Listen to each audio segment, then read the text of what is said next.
Masa yang dinanti selama ratusan tahun itu akhirnya datang juga.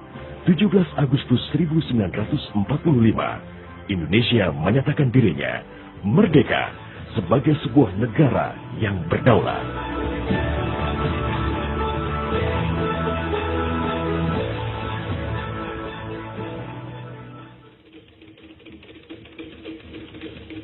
Namun, belum genap 1 bulan usia kemerdekaan, Indonesia langsung mendapat cobaan yang berat. Tentara sekutu yang di dalamnya ada tentara Belanda mendarat di Jakarta dan kota-kota besar lainnya di Indonesia. Bung Karno dan Bung Hatta berupaya melakukan upaya diplomatik untuk mendorong tentara sekutu bekerja profesional, hanya mengurus tahanan saja dan tidak mengutak-ngatik status kemerdekaan Republik Indonesia. Namun, upaya itu tidak membuahkan hasil. Bung Karno galau. Ia menghitung jika sampai terjadi peperangan, secara matematis tidak akan mungkin bisa mengalahkan sekutu. Persenjataan mereka jauh lebih lengkap dan keahlian militernya lebih memadai. Atas saran Jenderal Besar Sudirman, Bung Karno diminta mengirim utusan khusus kepada Roisul Akbar Nahdlatul Ulama, Hadratus Syekh Kiai Haji Hashim Asy'ari di Pondok Pesantren Tebu Ireng, Jombang. Tujuannya meminta fatwa Kiai Hashim tentang hukumnya berjihad membela negara yang notabene bukan negara Islam seperti Indonesia. Kiai Hashim lantas memanggil Kiai Haji Wahab Hasbuloh dari Tambak Beras, Jombang. Kiai Wahab diminta mengumpulkan ketua-ketua NU se-Jawa dan Madura untuk membahas persoalan ini. Bukan hanya itu, Kiai Hashim juga meminta kiai-kiai utama NU melakukan sholat istikharah. Salah satunya Kiai Abbas dari Buntet, Cirebon, Jawa Barat. 21 Oktober 1945, seluruh delegasi NU se-Jawa dan Madura telah berkumpul di kantor pusat Ansor di Jalan Bubutan, Surabaya. Kiai Hashim memimpin langsung pertemuan tersebut dan kemudian dilanjutkan oleh Kiai Wahab.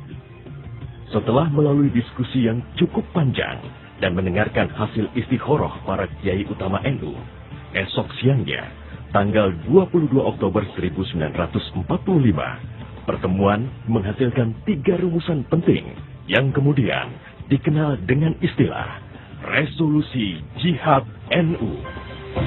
Pertama, setiap muslim, tua, muda, dan miskin sekalipun, wajib memerangi orang kafir yang merintangi kemerdekaan Indonesia.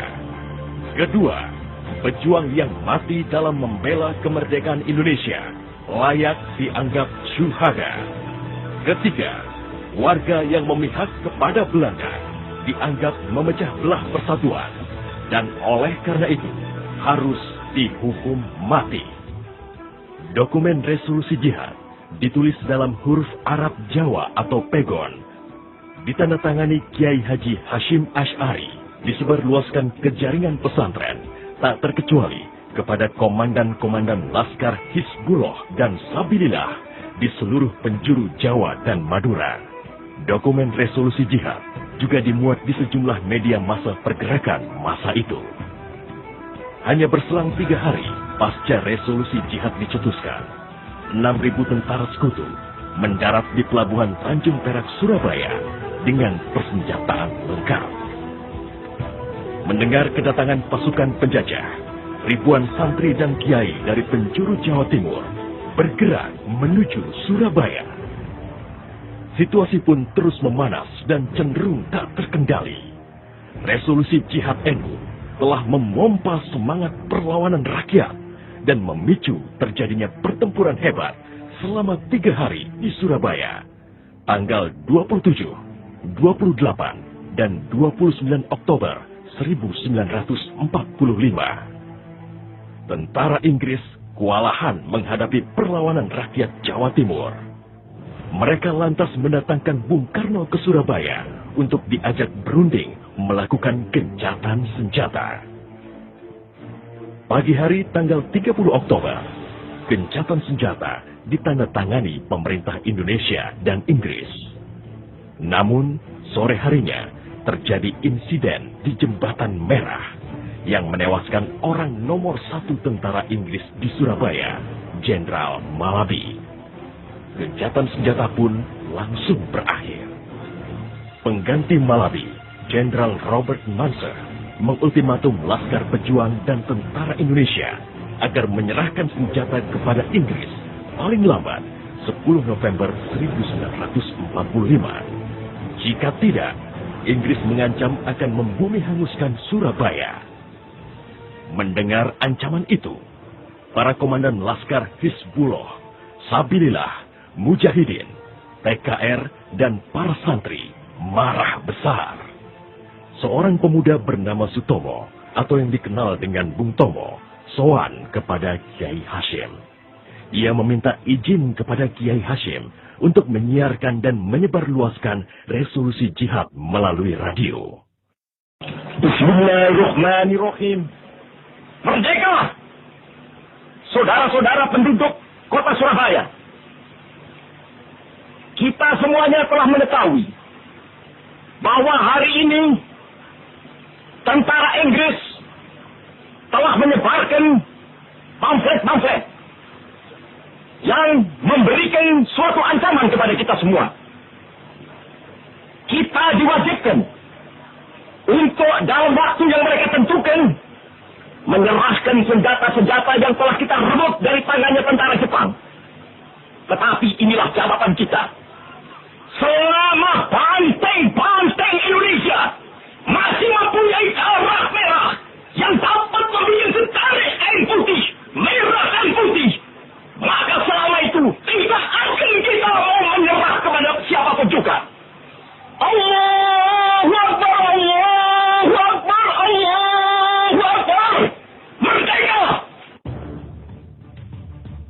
Pertempuran 10 November membuat malu tentara Inggris. Target mereka menguasai Surabaya dalam waktu 3 hari tak terbukti. Bahkan di hari yang kedua, Inggris kehilangan Jenderal Robert Munser. Artinya, dalam 1 bulan menghadapi arek-arek Surabaya, mereka sudah kehilangan 2 jenderal terbaiknya. Perang Surabaya berlangsung selama 3 minggu. Takbir dan pekik merdeka menggema selama pertempuran berlangsung. Meski pada akhirnya Surabaya jatuh ke tentara Inggris, namun Inggris mengalami kerugian yang cukup besar. Ribuan serdadu terlatihnya tewas, termasuk 300 serdadu Gurkha Inggris dari India dan Pakistan yang membelot ke Indonesia setelah tahu lawan mereka adalah para ulama Islam dan santri yang sedang berjihad membela negaranya.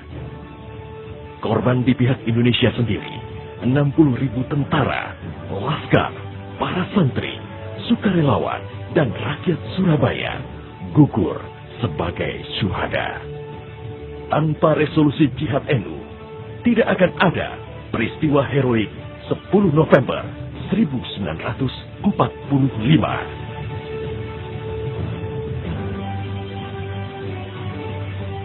Artinya silahkan, mari kita berperang. Mati syahid. Kalau hidup kita akan menjadi bangsa yang merdeka.